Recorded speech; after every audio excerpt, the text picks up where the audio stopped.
thank you for joining us. Yeah. How are you doing? How's your family doing during all of this? How's life? Oh, yeah. It's good. Like during the quarantine, it's a little bit harder for my dad because obviously he's over the age of 60, closer to 70. Don't let him see this. He'll be so mad that I told people his age, but he has to stay in England for like 12 weeks straight. So he's kind of like getting super frustrated because he's always like working and doing something. So he's a little bit frustrated, but apart from that, the family's amazing. My boyfriend's doing amazing. My dog's amazing. Yeah, he's just like he's mad at me though because I'm not giving him attention right now. That's so So funny. Has your dog reached the part of quarantine where at the beginning they were so excited to have a human home all the time, and then at some point, Cash, literally my dog will just try not to be beside me because I just overwhelm him with like all the hugs and kisses, and he's like, leave me alone. no, Lobster's the opposite. Lobster just wants to be like loved on constantly, and we've been here like every single day, and he cannot get enough. It's to the point where I'm just like, you need to leave me alone, dude. Dogs are the best. Yeah, they are the best. I'm very fortunate for the dog that I have. He's so well behaved and he's so good. But he's on a diet right now. I feel bad for him because I overfeed my animal because he's so sweet and he deserves all the treats all the time. But he is a pit bull and he does have a bad hip. So when he puts on weight, he starts limping a little bit. And then I'm like, I'm causing you pain. So I have to put him on a diet. Now, you mentioned Lobster was on WWE Backstage with you. How was that for him? Yeah, it was good. And you know what? Who did we have? We had a couple of guests on there, but they all like just love him. They absolutely loved him. Like everyone backstage, all my bosses, everyone, they just like absolutely adored him. And it was so cute. He just did such a good job. And then like I managed to persuade them, and they actually, I didn't have to persuade them. They were like happy about having him on the show. But he was on there, and we had like Mark Henry and everyone like giving him the love on camera. I was like, he's famous. I'm so proud of him. And he's just staring into the camera like like an absolute star. Yeah. Oh, he's a stud. I was just like, who do you think you are being so cute? That's amazing. What's the transition been like for you from being a WWE superstar to now on Backstage? Do you love that transition? Obviously, you and Renee being a Canadian legend, you guys seem like you're so close. It's really great to see. I love Renee. I don't know anyone that dislikes Renee. She is just the most wonderful human being. Like she has that personality that's just super infectious. She's always happy. And I just think she's amazing and she's really good at her job. So, yeah, I love being a part of the show. It's like different, obviously, because I'm used to just like throwing my body around on a canvas, like get beaten up, get my hair pulled out. But now, I just have to sit there and talk shop, and it feels nice. It feels nice. I do miss wrestling though. I do, but I love Fox. I love everything about it. I love that it's close to my house too. It's great. Look at you. I'm happy for you. I know. Look at me. No, I'm so happy. This is nice. I feel like we're just like two friends catching up over Zoom. This is good. WrestleMania 36, I think WWE did a really good job of putting, I think, in my opinion, one of the best pay-per-views we've seen in a long time during what is, a global pandemic, something that's not easy to do. What are your thoughts on how every superstar came together to put that pay-per-view together? They like obviously they have the option about being there or not, and the fact that they all decided like, yes, we're gonna do this, and I just think that's super inspiring. And then also, to do these things in front of no crowd whatsoever, because you feed off the energy of the crowd. That's the thing that gives you that adrenaline rush and stuff like that. So you have to just like have this mindset and pretend that they're there. But I just think they did an incredible job, and I think it's amazing that WWE is still entertaining people weekly, because that's what people need. They need that little bit of entertainment that they're missing out on, and I just think it's amazing that WWE is still continuing to do that. Did you have a favorite moment from WrestleMania 36? I'm always pro Edge and Randy. Like everything they've been doing is just amazing, and that's again super inspiring to me, because Edge, came back from a career-ending injury, same as mine. And he came back and now he's a full-blown wrestler again. And I'm like, man, it gives me hope. And it gives a lot of people hope to know that, like, even if you don't wrestle, just anything you do and you feel like it's completely over, it's not. You just have to have that mindset that you could have that again one day, And, I thought mine was completely over. I was like, I'm done. I'm finished. But when I see that, I'm just like, well, maybe one day I could potentially be back.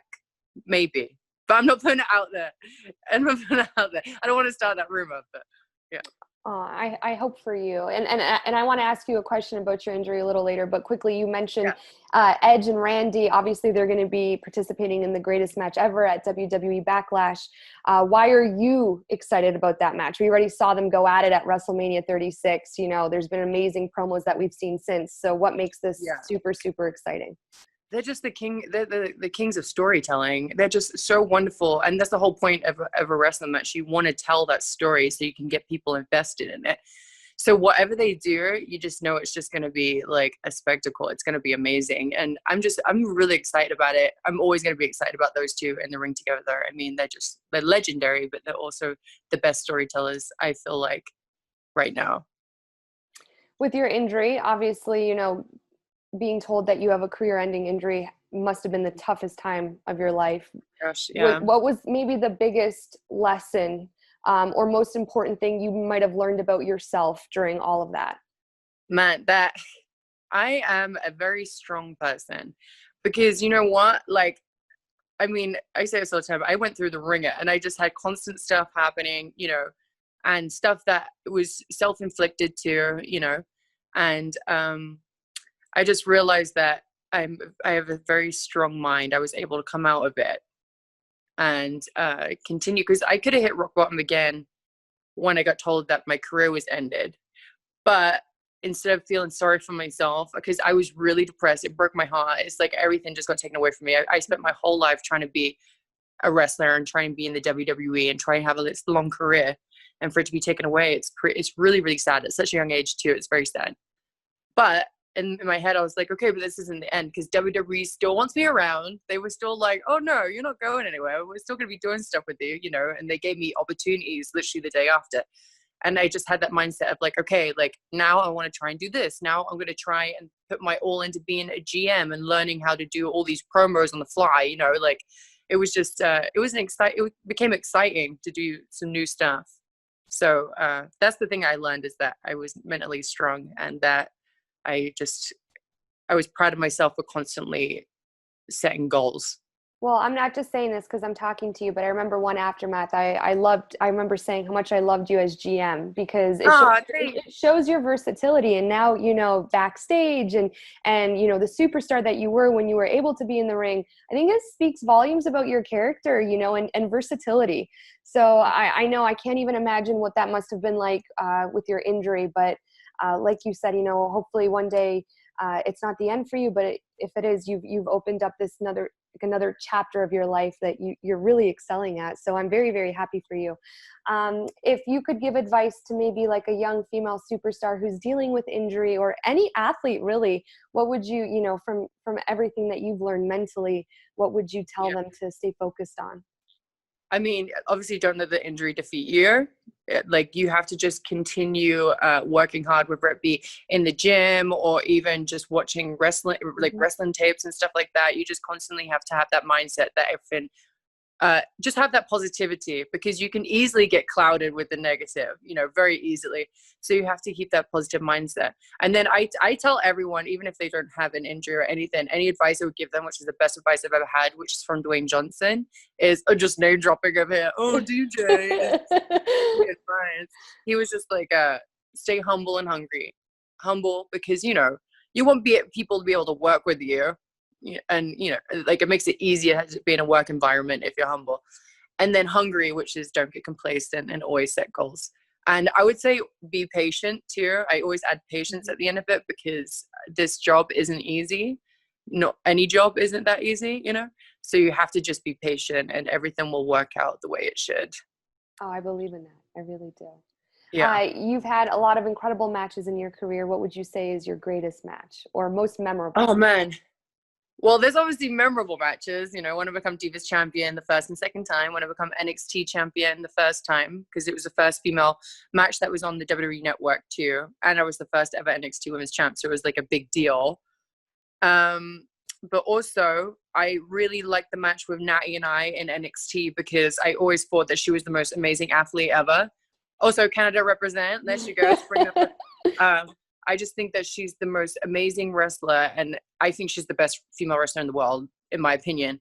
And then when I actually got to be in the ring with her, it was just a different level. It was just like, wow, like I got to experience it. And she's just such a magician. Like I never have a bad match with Natty, ever. And she's so selfless in the ring too. Like she doesn't care about being the most over in the match, you know. She doesn't care about like getting all her moves set in. She's very like equal. She's just like, okay, like what do you want to do in this match? What do I want to do? Okay, we'll tell this story. Like she's just very easy to work with. So any match with her is always memorable, but the first one in NXT was amazing. And then me and Nikki Bella had one, and we were kind of married to each other for a while, which I loved. I loved working with the Bellas because they just increasingly just got better as athletes every time I worked with them, and they taught me a lot too, like about telling stories and stuff like that. And we had this match, and we were just scared that at WrestleMania our time was going to get cut.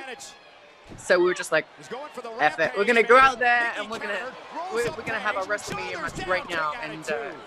And we did, and we had an amazing match. And then the other one is very short. It's because our time got cut. And we were just like, you know what? We're going to cut it even shorter. So we went out there and did like 15 seconds or 10 seconds. And that's when Give Divas a Chance was trending. And that kind of ignited that revolution fire. And I love it. Amazing. And since you bring up the Bella Twins, last question for you. Total Divas. What's it like being a part of that? And you maybe what's your favorite part about working with all the girls on E? Yeah, so I'm not in Total Divas anymore. This last season I wasn't part of it, or the Bella Twins.